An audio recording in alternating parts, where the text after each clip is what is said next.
और चलिए अब खबरों में आगे बढ़ेंगे। आपको बता दें कि कांग्रेस प्रदेश अध्यक्ष उदय भान ने जनता टीवी से खास बातचीत की है।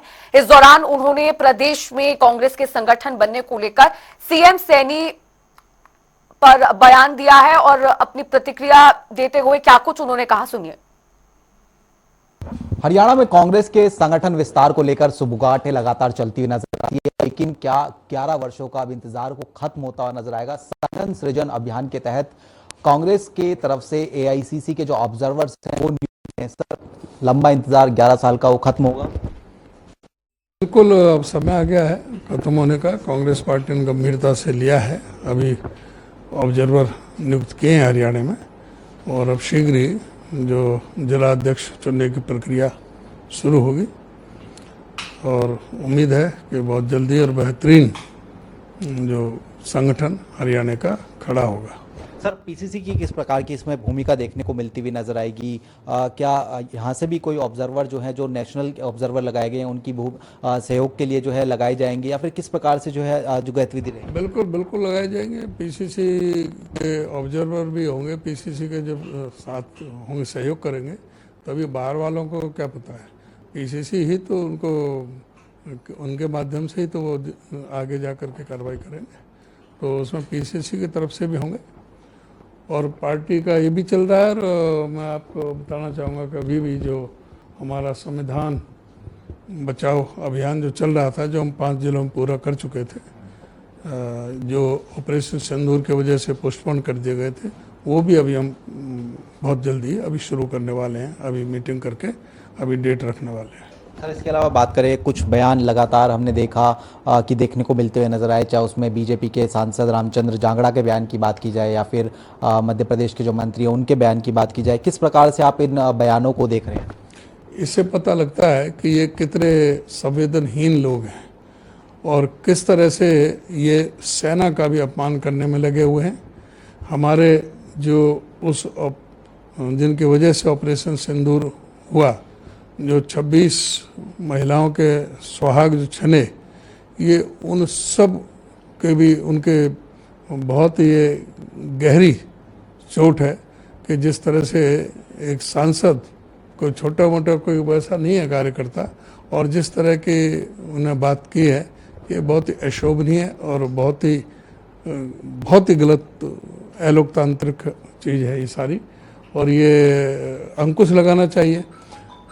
भारतीय जनता पार्टी का नेतृत्व कर क्या रहा है? भाई जो मर्जी है जिसके, जो अभी वो कहने में लग रहे हैं। वो कह रहे हैं कि भाई जिनके ये सुहाग छिने हैं वो वीरांगनाएं नहीं थी, उनमें वो जोश नहीं था, उनमें वो जज्बा नहीं था, इसीलिए वो मर गए। मतलब उनकी आत्मा को कितना ठेस पहुंचाने का काम किया जा रहा है। उस परिवार को, जिन परिवारों में से ये हुआ है, उन परिवारों के ऊपर क्या बीत रही है, और जिनके ऊपर ये सारा ऑपरेशन हुआ, और उन पर जो ये मौन है मोदी सरकार, उनका मध्य प्रदेश का मंत्री को आतंकी बहन बता रहा है।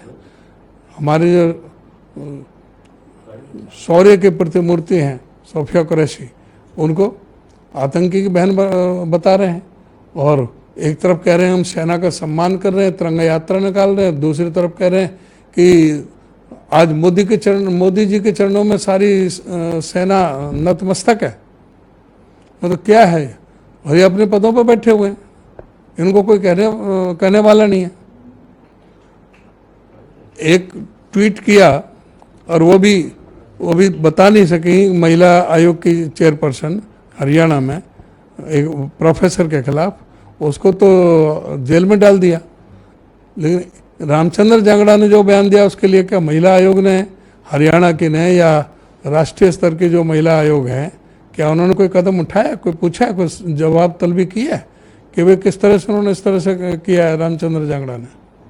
सर, एक मुख्यमंत्री का भी बयान निकलकर सामने आया, खुला ऑफर जो है कांग्रेस या फिर कहें कि नेताओं को दिया गया, जिस प्रकार से कुछ पिछले दिनों घटनाएं देखने को मिलती हुई नजर आई थी। अशोक अरोड़ा के संदर्भ में बात करें या फिर दीपेंद्र हुड्डा डीसी विवाद को लेकर बात करें, वो कह रहे हैं कि काम कराने हैं, कांग्रेस जो है बीजेपी में शामिल हो जाए। किस तरह ये पता लगता है कि भाई मुख्यमंत्री जी एक संवैधानिक पद पर बैठे हैं, उन्हें गरिमा का नहीं पता कि भाई कि क्या सांसद की गरिमा, सांसद भी रहे हैं। वो सांसद भी रहे हैं और सांसद ही चेयर करता है, उसको डीसी का दायित्व होता है, वो उनको प्रोटोकॉल के तहत उनको रिसीव करता है, वहाँ पहुँचते हैं मीटिंग में। लेकिन बजाय उनको नसीहत देने के और इस तरह की भाषा बोलना, अरे भाई ज़्यादा काम करने का शौक है, जब सारा विपक्ष आपके साथ आ जाएगा तो फिर यह लोकतंत्र कहाँ से रहेगा, विपक्ष कौन रहेगा? अपना काम करके दिखाओ। लेकिन जिसके जो अधिकार हैं, चुने हुए प्रतिनिधि हैं, सांसद हैं, विधायक हैं, वो भी जनता ने चुने हैं। और हरियाणा में तो सिर्फ आधा प्रतिशत का ही तो अंतर रहा है। हरियाणा में सबसे प्रबल मजबूत विपक्ष है, 37 हमारे विधायक हैं, तो ये भी तो जनता ने चुन के भेजे और उनके साथ में बदतमीजी की जाएगी। अपने उसमें अशोक अरोड़ा जी को जिस तरह से वहाँ पे मीटिंग रूम में हुआ, नगर परिषद की मीटिंग थी, नगर परिषद के ईओ ने बुला रखी थी, ईओ ने पत्र में लिखा हुआ था कि वह अनधिकृत व्यक्ति कोई ना आए, जो पार्षद है वही आए, तो फिर ये गए क्यों? अनधिकृत व्यक्तियों को एंटर करने की इजाज़त किसने दी? और वो लोग भी थे जो पार्षद पति भी नहीं थे, जो चुनाव भी हार गए थे पार्षद होकर, वो भी थे। उन लोगों को वहाँ अंदर बैठने की इजाज़त किस लिए दी? तो ये, और फिर उसके बाद में कोई एक्शन क्यों नहीं लिया? एक तो चुने हुए विधायक जो 2.5 लाख लोगों का प्रतिनिधित्व करते हैं, उनके साथ में बदतमीजी की और उन लोगों पर कोई एक्शन भी नहीं लिया। उनको पहले तो एंट्री ही नहीं होने देनी चाहिए थी, ईओ की ड्यूटी थी। अगर उनको इजाज़त दी है तो कैसे दी है? ईओ के खिलाफ भी कार्रवाई होनी चाहिए। तो इस पे हमने कहा है कि भाई जो हमने पूरी तरह से हरियाणा विधानसभा में भी जो प्रिविलेज कमेटी है उसमें भी जाएंगे।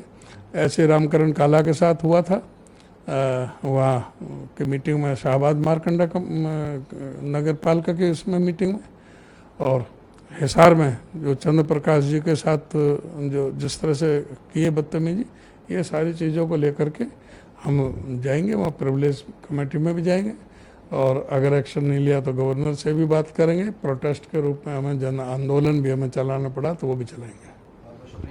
तो हमारे साथ बात करने के लिए हरियाणा कांग्रेस के प्रदेश अध्यक्ष उदय भान जी थे। जनता टीवी से तमाम मसलों को लेकर खास बातचीत कर रहे थे।